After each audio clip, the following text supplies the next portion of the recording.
చంద్రబాబు తన స్వార్థం కోసమే గతంలోనూ ఇప్పుడు బీజేపీతో పొత్తు పెట్టుకున్నారని విజయవాడ ఎంపీ కేశినేని నాని మండిపడ్డారు. కేవలం తాను తన కుమారుడు చేసిన తప్పుడు పనుల గురించి బయటపడేందుకే చంద్రబాబు మళ్లీ ఎన్డీఏలో చేరారని ఆగ్రహం వ్యక్తం చేశారు. విజయవాడ పశ్చిమ నియోజకవర్గ సీటును కుబేరుడు సుజనా చౌదరికి అమ్ముకున్నారని ఆయన ఆరోపించారు.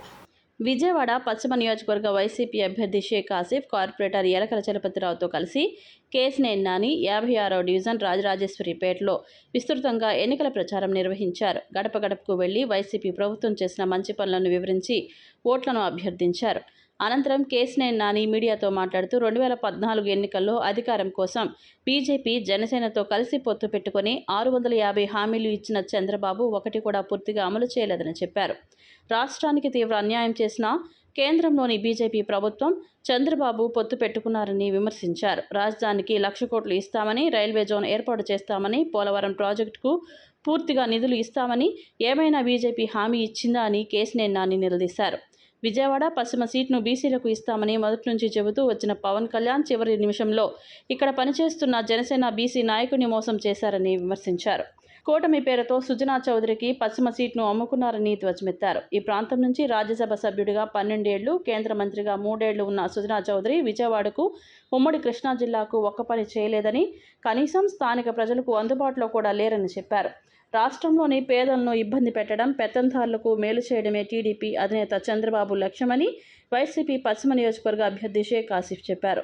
తాజాగా వాలంటీర్లు పింఛన్లు పంపిణీ చేయకూడదు, సంక్షేమ పథకాలు పేదల ఇంటి వద్దకు వెళ్లకూడదనే దుర్మార్గపు ఆలోచనతో తన మనుషులతో ఎన్నికల సంఘానికి ఫిర్యాదు చేయించారని తెలిపారు. దాని ఫలితంగానే ఇవాళ ప్రతి అవ్వాతాత, దివ్యాంగులు, ఒంటరి మహిళలు, ఇతర సామాజిక పింఛన్దారులు తీవ్ర ఆందోళనకు గురయ్యే పరిస్థితి వచ్చిందన్నారు. చంద్రబాబు పెత్తందారీ పోకడలను తిప్పికొడుతూ ప్రతి ఒక్కరికి జగనన్న ప్రభుత్వం సకాలంలో పింఛను అందిస్తుందని కార్పొరేటర్లు యలకల చలపతిరావు భరోసా ఇచ్చారు. ఇక్కడ మైనారిటీలు, బీసీలు, ఎస్సీలు, అలాగే బహు పేదవాళ్ళు, నిరుపేదవాళ్ళు ఉండేటువంటి నియోజకవర్గం.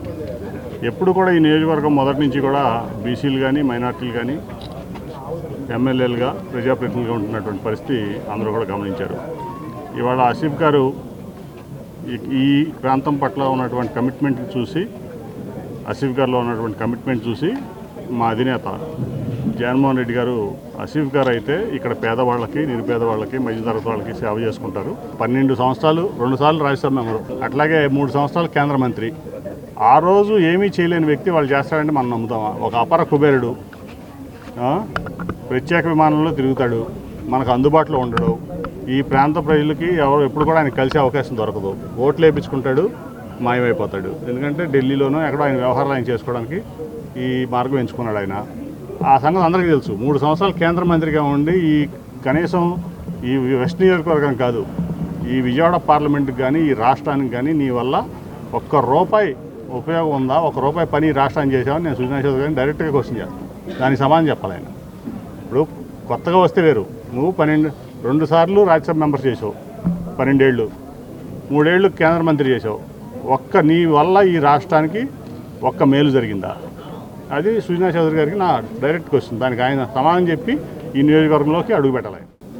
వాలంటీర్స్ 1వ తారీఖే వెళ్ళి ఎంత కొండ ప్రాంతం పై భాగానైనా సరే తలుపు తట్టి మరి పెన్షన్ ఇస్తుంటే, మరి ఈరోజు పెన్షన్లు కూడా ఇవ్వకూడదు వాలంటీర్స్ అని చెప్పేసి దురుద్దేశంతో చంద్రబాబు నాయుడు వాలంటీర్స్ కూడా ఆపడం జరిగింది.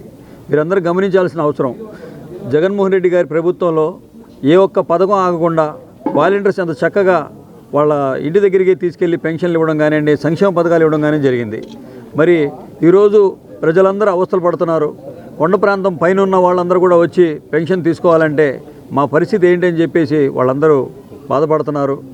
చంద్రబాబు నాయుడికి ఈ యొక్క రాష్ట్ర ప్రజలందరూ మమ్మల్ని కావాలని చెప్పేసి దురుద్దేశంతో మమ్మల్ని ఇబ్బంది పెట్టే రకంగా చంద్రబాబు నాయుడు పాలన చేస్తున్నాడని చెప్పి అందరూ చెప్పుకుంటున్నారు. మేము ప్రతి గడపకి వెళ్ళిన చోట కూడా అయ్యా ఈరోజు మాకు పెన్షన్ డబ్బులు వస్తాయని ఎదురు చూస్తున్నాం అయ్యా, ఎందుకు రావట్లేదయ్యా అని చెప్పి ముసలివాళ్ళు అడుగుతుంటే, అమ్మ చంద్రబాబు నాయుడు వాలంటీర్ వ్యవస్థ ఎవరు ఉండకూడదని చెప్పేసి ఈ విధంగా మీ పెన్షన్ ఆపడం జరుగుతుంది. తప్పకుండా మీకు పెన్షన్ వస్తుంది. మళ్ళీ జగనన్న ప్రభుత్వం రాగానే ఏదైతే వాలంటీర్ వ్యవస్థ ఉందో, ఏదైతే సచివాలయ వ్యవస్థ ఉందో, అందరూ మళ్ళీ మీ పథకాలన్నీ తప్పకుండా వస్తాయి తల్లి అని చెప్పి చెప్పడం జరుగుతుంది.